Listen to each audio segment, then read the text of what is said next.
আর্জেন্টাইনদের কাছে Di Maria এক আবেগের নাম, যার ভক্ত এমনকি লিওনেল মেসি নিজেও কানাডার বিপক্ষে সেমিফাইনালের আগে আর্জেন্টিনার অধিনায়ক তার সতীর্থদের বুঝিয়ে দিয়েছেন তিনি ডি মারিয়ার কত বড় ভক্ত। ম্যাচের আগে সতীর্থদের সামনে ছোট্ট যে বক্তব্য তিনি দিয়েছিলেন সেখানে বলেছিলেন, আর কিছু নয়, শুধু ডি মারিয়ার জন্যই আমরা এবারের কোপা আমেরিকার ফাইনালে উঠতে চাই। এবারও খেলা শুরুর পূর্বে নিশ্চয়ই বলবেন, আর কিছু নয়, শুধুমাত্র ডি মারিয়ার জন্যই ফাইনালটা আমরা জিততে চাই। ডি মারিয়া ফাইনালের এক আজব চরিত্র। ডি মারিয়া মানেই ফাইনালে অন্যরকম কিছু। আবারও এক ফাইনাল সামনে।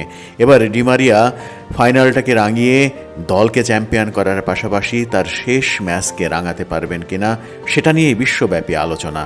অধিনায়ক এবং দীর্ঘদিনের সতীর্থের যখন আবেগপ্রবণ বক্তব্য সতীর্থদের উদ্দেশ্যে শোনা যায়, গড়িয়ে পড়তে দেখা যায়, চোখ দিয়ে গড়িয়ে পড়ে তখন পানি, যে পানিতে আবার সূচি হতে শুরু করে আর্জেন্টিনার ফুটবল। 1993 সালের পর শুরু হওয়া আর্জেন্টাইন শিরোপা খরা কাটছিল না কোনো প্রার্থনাতেই। সেই খরায় 2021-এ দূর করেন ব্রাজিলের বিখ্যাত মার্কানাই চোখের কয়েক ফোঁটা পানিতে। ব্রাজিলের বিপক্ষে সেই ফাইনালে 22 মিনিটে আর্জেন্টিনাকে জেতানো ম্যাচে একমাত্র গোলটি করেছিলেন ডি মারিয়া। তারপর কেঁদেছিলেন আবেগে। 2022 সালের ফিনালিসিমা, ইউরোপ সেরা আর দক্ষিণ আমেরিকা সেরার লড়াই, ইতালির বিপক্ষে যে 3-0 গোলে জিতেছিল আর্জেন্টিনা, সেই 3 গোলের একটি ছিল ডি মারিয়ার। সেদিনও প্রথমার্ধে যোগ করা সময়ে গোলটি করে কেঁদেছিলেন ডি মারিয়া।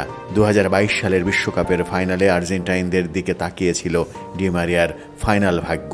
কাতারের লুসাইল স্টেডিয়ামে ডি মারিয়াও হতাশ করেননি। 23 মিনিটে মেসির পেনাল্টি গোলের পর ফাইনালের গোল করার ধারাবাহিকতা বজায় রেখে ডি মারিয়া আর্জেন্টাইনের স্কোর লাইন 2-0 করেছিলেন 36 মিনিটে। এই গোলের পরও যথারীতি ডি মারিয়ার চোখে জল। হয়তো সেই জলেই সূচি হলো আর্জেন্টিনার বিশ্বকাপ ভাগ্য। 120 মিনিটের খেলা 3-3 সমতায় থাকার পর বিশ্বকাপ গেল ট্রাইবেকারে এবং ফ্রান্সকে হারিয়ে আর্জেন্টিনা হলো চ্যাম্পিয়ন। এবার আর একটা ফাইনাল, এবারও ডি মারিয়া খেলবেন, তবে এবার গোল না করলেও হয়তো কান্নায় ভাসবেন তিনি। যে কান্না ভালোবাসার ফুটবলকে বিদায় জানানোর কান্না, আর তার ভক্তদের স্মৃতিতে ভেসে উঠবে আর্জেন্টিনার জার্সিতে 16 বছরের ক্যারিয়ারে জন্ম নেওয়া অসংখ্য জাদুকরী দৃশ্য। ফাইনালে ডি মারিয়া ফাইনালেরই স্মৃতি নিয়ে বিদায়, এর চেয়ে সুন্দর শেষ তার ক্যারিয়ারে কি হতে পারত?